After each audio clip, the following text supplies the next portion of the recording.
Two referendum questions on this year's ballot loom large for Madison School District.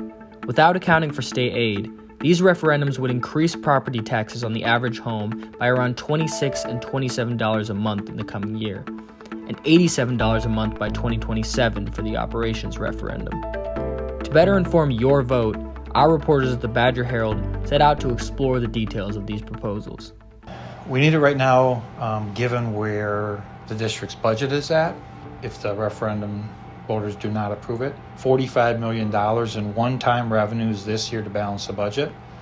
And even if the referendum does pass, we're going to need probably close to $23 million for one-time funds. Why? Because over time, over 12 years, legislature has not matched revenues.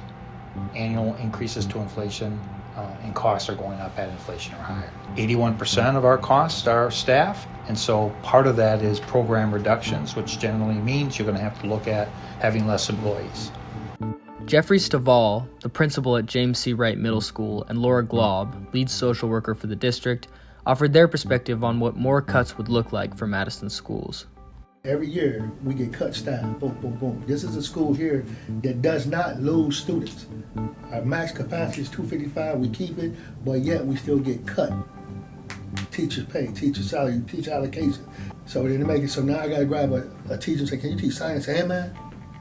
That's wrong. We have a lot of social workers who are split in roles, and so they're navigating a lot of time when we know that our students need like dedicated time for mental health and social emotional. While one of the referendums focuses on funding for staff and programs, the other addresses structural needs for the district's facilities. Madison has school buildings that are aged and beyond their useful life. Some of our facilities now are so old that the manufacturers don't even produce the furnaces and mechanicals. We have a lot of students who are experiencing homelessness, and so when we update our facilities, we update like spaces where people can get clothing, where they can get food, where they can get diapers for their families. Most of Madison's citizens care about funding education, but some are skeptical about these constant referendums as a long-term solution.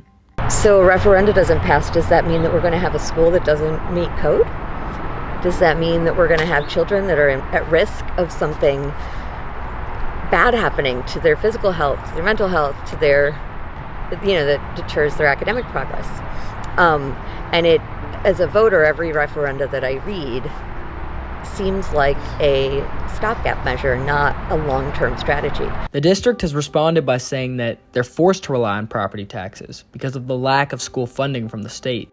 Our hope is that as the Supreme Court has fairer legislative maps, we'll get a fair representation, and Wisconsin will return to a state where really the state government co-funded local public schools. The legislature has backed away from that over the last 20 years.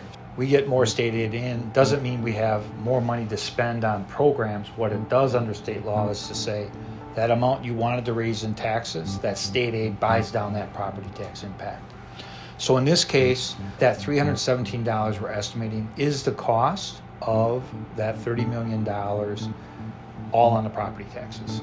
With our final state aid number that we received on October 15th, that $317, when compared to the prior year on the average home in Madison, this fall will be a $40 a year tax increase, or less than $3.40 a month. The referenda on the ballot are no small ask, but faith in the promise of education remains unwavering from our educators here in Madison.